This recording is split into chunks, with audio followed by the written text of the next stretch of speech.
আসসালামু আলাইকুম। আজকে আমরা কম খরচে পুরাতন ল্যাপটপ ব্যাটারি সেল ব্যবহার করে 12 ভোল্ট 14 এম্পিয়ারের একটি লিথিয়াম আয়ন ব্যাটারি প্যাক তৈরি করব। তো এই ব্যাটারি প্যাকটি ব্যবহার করে আপনারা 12 ভোল্টের রিচার্জেবল ফ্যান অথবা ইউপিএস তৈরি করলে 24 ঘন্টা ব্যাকআপ পাবেন এবং কম খরচে খুব সহজে এই ব্যাটারি প্যাকটিকে আপনারা তৈরি করতে পারবেন। তো ভাইয়া চলুন ভিডিওটি শুরু করা যাক। তো এই ব্যাটারি সেলগুলো আমি একটি ফেসবুক পেজ থেকে কালেক্ট করেছি। তো এখানে সবগুলো ব্যাটারি ক্যাপাসিটি চেক করা আছে। তো আপনি চাইলে পুরাতন ল্যাপটপ ব্যাটারি সেল থেকেও ব্যাটারি সেলগুলো কালেক্ট করতে পারেন। তো এখানে সর্বমোট 20 পিস ব্যাটারি সেল আছে, যার মধ্যে 6 পিস ব্যাটারির ক্যাপাসিটি 2000 mAh প্লাস এবং বাকি 14 পিস ব্যাটারির ক্যাপাসিটি 1800 থেকে 1900 mAh করে আছে। তো আপনারা যখন পুরাতন ল্যাপটপ ব্যাটারি সেল থেকে ব্যাটারি সেলগুলোকে কালেক্ট করবেন, তখন কিছু ব্যাটারির ক্যাপাসিটি অনেক বেশি থাকবে এবং কিছু ব্যাটারির ক্যাপাসিটি অনেক কম থাকবে। তো এই ব্যাটারি সেলগুলো কিভাবে কানেক্ট করবেন সেটি দেখানোর জন্য আমি এখানে 1000 mAh এর কিছু ব্যাটারি সেল সংযুক্ত করব। তো আপনি চাইলে ব্যাটারি সেলগুলোকে হোল্ডারের সাথেও সংযুক্ত করতে পারেন। তো দেখতে পাচ্ছেন আমি এখানে 1000 mAh এর 3টি ব্যাটারি সেলকে 3টি সিরিজে সংযুক্ত করলাম এবং 2000 mAh এর যে 6 পিস ব্যাটারি সেল আছে এগুলোকে আমি প্রতিটি সিরিজে 2 পিস করে দিলাম, যাতে আমাদের গড় ক্যাপাসিটি সমান থাকে এবং বাকি ব্যাটারি সেলগুলোর গড় ক্যাপাসিটি সমান থাকা এগুলোকে আমি এর সাথে সংযুক্ত করব। তো এখানে আমি প্যারালালে 8টি করে ব্যাটারি সেল সংযুক্ত করছি। তো এখানে কিন্তু 1000 থেকে 2200 mAh এর বিভিন্ন ক্যাপাসিটির ব্যাটারি সংযুক্ত আছে, তবে এখানে থাকা 8টি ব্যাটারির গড় ক্যাপাসিটি হলো 14000 mAh এবং প্রতিটি সারিতে 8টি করে ব্যাটারি সেল আছে এবং এগুলোর গড় ক্যাপাসিটি হলো 14000 mAh করে। তো প্যারালালে সংযুক্ত ব্যাটারি সেলগুলোর গড় ক্যাপাসিটি সমান থাকলে ব্যাটারি প্যাকটি লম্বা সময় ব্যাকআপ দিতে পারবে, কিন্তু একটি সারির ব্যাটারির ক্যাপাসিটি কম থাকলে ব্যাটারি প্যাকটির ক্যাপাসিটিও কম হয়ে যাবে। তো এই ব্যাটারি সেলগুলোকে আমি সোল্ডারিং করব, সেজন্য বেশি এম্পিয়ার লোড নিতে পারে এমন ভালো মানের কিছু তার ব্যবহার করব। তো এই ব্যাটারি সেলগুলোকে আমি হোল্ডার দিয়ে সংযুক্ত করব না, সেজন্য একসাথে টেপ দিয়ে সংযুক্ত করে নিব। তো আপনি চাইলে ব্যাটারি হোল্ডার দিয়েও ব্যাটারি সেলগুলোকে সংযুক্ত করতে পারেন।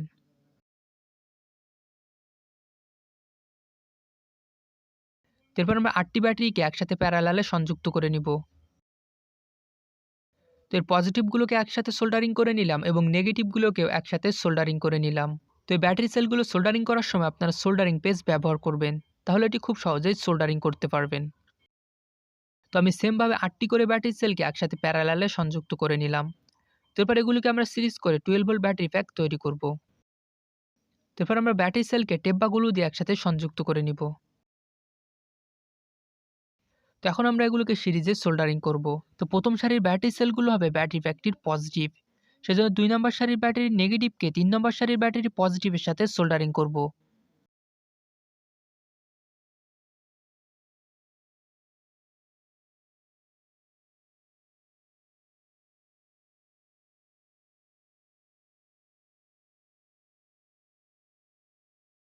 তো এবার সেমভাবে নিচের সাইডেও আমরা সিরিজে সোল্ডারিং করে নিব।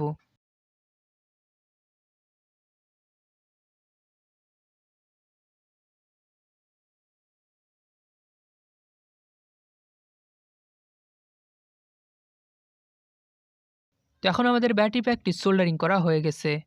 তো এই ব্যাটারি সেলগুলোকে অটো কাট, ওভারচার্জ এবং শর্ট সার্কিট থেকে প্রোটেক্ট করার জন্য 3S25 এম্পিয়ারের একটি বিএমএস সার্কিট ব্যবহার করব।